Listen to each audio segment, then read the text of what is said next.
Hey y'all, how's it going? It's Mia. Welcome back. And today we are discussing Andor episode 11, the penultimate episode. And it's funny because in this one, I was on the fence because I was like, oh, this is kind of a slower episode. We didn't have a ton of huge things happen. But as I was writing the script, I was like, I have a lot to take away from this episode, so I think we're gonna have a great conversation today, and I think we should start it with Andor because, yeah, he escaped, he made it out with his prison mate, that was a big thing, and that first scene was kind of funny, right? You know, they're trying to escape, and then all of a sudden they come across these two creatures and they're fishing and they get caught in their trap, and that reminded me of an article I literally just seen where it was like Andor creator explains why you don't see any aliens in Andor, and I was like, oh yeah, you don't really see a lot of aliens in that. And basically what Tony Gilroy was saying from his point of view,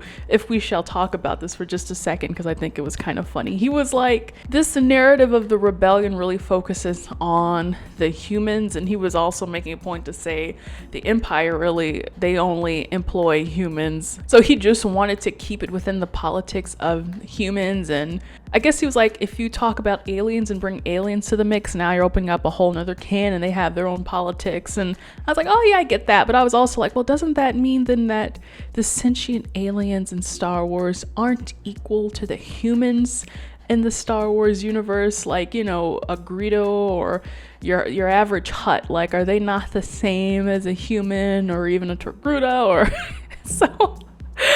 But what I will say after watching that scene was there is something a little childish and not in a wrong way, but it's just a little childish about seeing, you know, the puppets walk around and grump around and stuff like that, and takes you back to the original Star Wars, like, you know, Lucas wanting it to be for children. So I was like, yeah, when it's just humans, Andor feels very much more grown up than the rest of Star Wars. And so when they introduced those aliens in this scene, I was kind of like, yeah, this feels a little bit off. It reminded me of The Mandalorian because Favreau and Filoni, they do a great job of incorporating all sorts of creatures into their series, but it felt off, and I was like, okay, now I know why we're mostly, you know, just focusing on the humans. So all that aside, now we basically have this big question still of what will Cassian Andor do next, right? He's a free man, he broke himself out of prison, and as we saw with this episode, it was very much a bridging episode, taking us to the finale, building things up, and the biggest sort of catalyst for that was the death of Cassian Andor's mother, and it really is setting the stage to attract everyone and bring everyone to Ferrix. And number one, I was like, okay, I think it was becoming very obvious, you know, that she would end up dying, you know, the more severe her illness got with each episode. But also, I hate to criticize, not about her, but about this whole finale potentially happening on Ferrix. It's a wonderful set, but I don't really like Ferrix. By all means, I should be happy that we finally have a show that's not set on Tatooine, but there's something, I don't know, I guess there's a point to it being kind of like right now, depressing and gray and kind of ugly, and I'm even dressing like I'm from Ferrix with these dark colors. You know, it's not the same as Coruscant where it's lavish and bubbly, or even the prison scene where it's very sleek and shiny. And so I was like, I don't like that set, but that's just a personal thing. I'll just have to get over it. But it looks like that's what we're building up to. And it's like, will Cassian Andor take the bait? It's really not bait, right? His mother died. It would make sense for him to go to the funeral, but he knows that he still has a lot that he needs to shake. You know, Luthen is technically still looking for him, but really the ISB is out there. They know if he returns, he knows the first time he returned home, it was very dangerous for him to do that. And of course, Daedra does have this plan to go and, you know, sabotage him if he comes to this funeral. So it's like, will he be smart enough to not go there? I think for the sake of the finale, he probably will have to go there. Otherwise, I don't see there being much of a conflict within the finale, but it would also not be smart for him to go. So it's like, I wonder how they're gonna figure that out next week between him doing a dumb thing and him trying to drive the plot, at the same time. And then at the same time, by the end of it all, we still need to see, I'm still waiting for this, and I'm sure we're taking it slow, but, this backstory of Cassian Andor being a spy, because really, we've only had that one heist where, yeah, he did some really good spy work that we got to see on film. Otherwise, he's just kind of a crafty guy. So I feel like we need to see more of that on screen. Obviously, that's not going to happen by next week. So somehow what I'm trying to say is they have to bridge what he's doing now, which is just kind of living day to day, and bridge it over to him either joining Luthen or somehow Mon, and then doing more spy work or just taking odd jobs in general, because it's yeah, I wouldn't really call him a spy based off of what I see in this first episode. He pulled off one job really good, but otherwise he was a prisoner. He was a guy at a resort. So I don't think, they're going to retcon that Cassian Andor was a spy and be like, he did some stuff here and there, but no, he's not really a spy. I would like to see him do more spy work in season 2. So the big question is, how are we going to bridge that gap from season 1 to season 2 with that character development? And so then, speaking of Luthen, we have this whole thing about him where we see Saw again. So I'm happy that Saw is back, but I was thinking, we had some really great comments in the last episode discussion for episode 10 talking about the characterization of Luthen. And so this whole time I was weighing, he's manipulative, he's making these tough choices about lying and killing others and sacrificing. And I was like, is he doing the right thing or the wrong thing? Does that make him a good guy or a bad guy? And I don't necessarily see him as a villain by doing this. I think definitely it sucks, yes, that he has to sacrifice people, but again, it's kind of by his own creed. He's like, I have to detach myself from the situation. I have to know that sometimes there are these tough decisions to make, and if he gets too attached, he can potentially jeopardize the job. And so I was like, in a way, it almost reminded me of the Jedi, because it's not about being completely heartless. Sometimes, yeah, that is a downfall. The Jedi still like to have compassion, but at the same time, the detachment comes in knowing when it's best to, at least from my interpretation, I'm sure people can see this from all sorts of ways. I'm not, there's not just one way to see this, but the detachment comes in knowing how to weigh what's best for the greater good. And so I think that's what Luthen kind of carries with him. And so what I really liked from this scene was that we had the sort of spy that Luthen was talking to before he realized that. And then Saw also realized this, because now it was Saw's intention to go join Kreegyr. He's like, you know what? I changed my mind. I'm going to go help your man.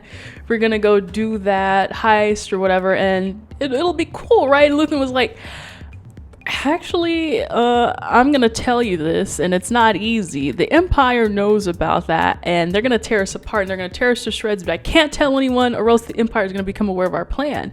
And so, man, Forrest Whitaker, by the way, excellent actor, to see that horror on his face and be like, oh. Even Saul's like, you're gonna let 30 guys plus Kreegyr die just so the Empire doesn't catch on to us. And I think the one thing, as I was saying, I don't see Luthen as a villain. I think the one thing that does not villainize him in this sense is that we do see the conflict within him, because he gives Saw a choice. He says, Saw, I'm telling you this. You can either tell Kreegyr if you want, and so be it, but I'm not going to be the one to do it. Because, again, it's hard for him, but he is letting Saw kind of make that choice, which, wow, what a tough decision, right? It's like the railroad track decision, right? So it takes Saw some time as well to say, well, for the greater good, or, for these 31 people. And Saw ultimately sides with Luthen. So I do wonder, I feel like there's not going to be some sort of 11th hour save. They're talking about this is Star Wars for adults. So, right, it will get dark. I don't think we're going to have a fairy tale ending with this specific plot where all of a sudden, something happens and it's happy and it's magical. I really would like for Andor to go the whole way, and maybe this is the angst in me speaking, but I would like for them to go the whole way and say, hey, those people are going to die. And in the next episode, they die and we just have to sit back and be like, oh dang, this just got real. Right? It's not like A New Hope. It's not like Return of the Jedi where things get magically wrapped up with a bow when we have a celebration and the Ewoks are there. Like, I think Star Wars deserves some angst. So if they go full steam ahead with those guys dying, I say with pure delight in my voice, I think that would be a great route because we've never really got anything in Star Wars like that, maybe aside from Rogue One, where we see Jin and Andor die at the end for the greater good of the rebellion. I just went back to play that scene and now I'm sad because obviously I didn't care about Andor before, but now I'm like, no.